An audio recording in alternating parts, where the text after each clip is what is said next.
राधे राधे दोस्तों, आप सभी को आने वाले वट सावित्री व्रत की ढेर सारी शुभकामनाएं। माता सावित्री से प्रार्थना है कि हम सब बहनों का सुहाग सदा सदा के लिए अमर बना रहे। आज का यह वीडियो पूजा का शुभ मुहूर्त और पारण का समय, नहाय खाए कब है और इस दिन क्या क्या करना चाहिए और महिलाओं को वट सावित्री व्रत में कौन कौन से श्रृंगार करना चाहिए, इसी पर है। दोस्तों, इस साल वट सावित्री व्रत 16 मई 2026 दिन शनिवार को है। अमावस्या तिथि 16 मई सुबह 5:11 से आरंभ होकर अगले दिन 17 मई को रात्रि 1:30 पर समाप्त होगी। इसलिए उदया तिथि के अनुसार वट सावित्री की पूजा 16 मई को होगी। इस पूजा का सबसे अच्छा समय सुबह सूर्योदय के बाद 7:15 से लेकर 10:45 के बीच रहेगा। लेकिन इस दिन राहु काल भी सुबह 8:54 से 10:36 तक रहेगा। इसलिए इस राहु काल में पूजा न करें। इसके अलावा अभिजीत मुहूर्त सुबह 10:50 से 12:45 तक है। आप इस समय में पूजा कर सकते हैं। दोस्तों,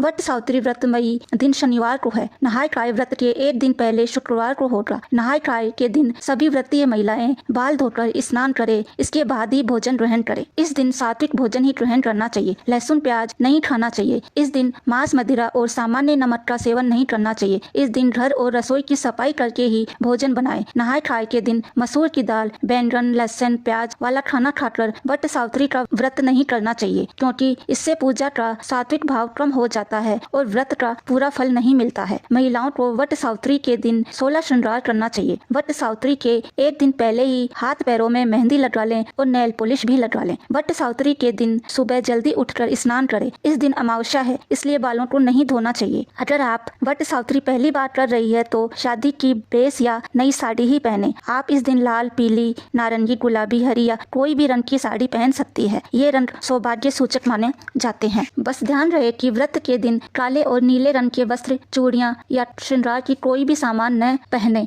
यह हमारे हिंदू धर्म में शुभ नहीं माने जाते हैं। आप जो भी पहन रही है, साड़ी या सूट पर चुन्नी सिर पर जरूर रखें। शादी की चुनरी हो तो ज्यादा अच्छा रहेगा। आप कोई भी चुनरी पहन सकती है, बस साफ होनी चाहिए, कटी फटी और जली हुई नहीं होनी चाहिए। जला हुआ कपड़ा कभी भी नहीं पहनना चाहिए। सिंदूर लगाएं, टीका पहने, बिंदी लगाएं, बालों में गजरा लगाएं, नथ पहने और शादी का मंगलसूत्र जरूर पहने। हाथों में आप लाल रंग की चूड़ियां पहन सकती है। व्रत से पहले आप नई चूड़ियां अवश्य खरीदें। चूड़ियों में कांच की या लाख की लैटी पहने। मेटल की चूड़ियां नहीं पहननी चाहिए। अगर आपने पहन ली है तो 1 लाख की चूड़ी अवश्य पहन लें। वट सावित्री के दिन आप पायल अवश्य पहन। हो सके तो अपनी शादी की पायल पहने, नहीं हो तो कोई भी पहन सकती है। टूटी फूटी नहीं होनी चाहिए। पहली बार वट सावित्री कर रही है तो शादी की पायल ही पहनना शुभ माना जाता है। वट सावित्री के दिन शादीशुदा महिलाओं को अपनी पायल किसी दूसरी महिला को नहीं देनी चाहिए और किसी दूसरे की पहननी भी नहीं चाहिए। वट सावित्री पर नई बिछिया जरूर खरीदे। नई बिछिया वट सावित्री के अलावा तीज, करवा चौथ के पावन पर्व पर भी महिलाएं नई बिछिया खरीदती है और पहनती है। यह शुभ माना जाता है। वट सावित्री व्रत 3 प्रकार से किया जाता है। यह व्रत निराहार निर्जला रहकर भी किया जाता है। इसमें आप पानी नहीं पी सकते हैं। पूरे दिन फलाहार करके भी व्रत किया जाता है। शाम को मीठा, हलवा पूरी भी खा सकते हैं। एक टाइम शाम को खाना खाकर ही व्रत कर सकते हैं, लेकिन खाना सात्विक होना चाहिए। पूजा करने से पहले पानी या चाय भी नहीं पीनी चाहिए। आप अपनी श्रद्धा के अनुसार यह व्रत रख सकते हैं। आपके आसपास या परिवार की महिलाएं जैसे यह व्रत करती है, आप वैसे ही कर सकती हैं। वट सावित्री माता सभी बहनों को अखंड सौभाग्य का आशीर्वाद देवे। जय सावित्री।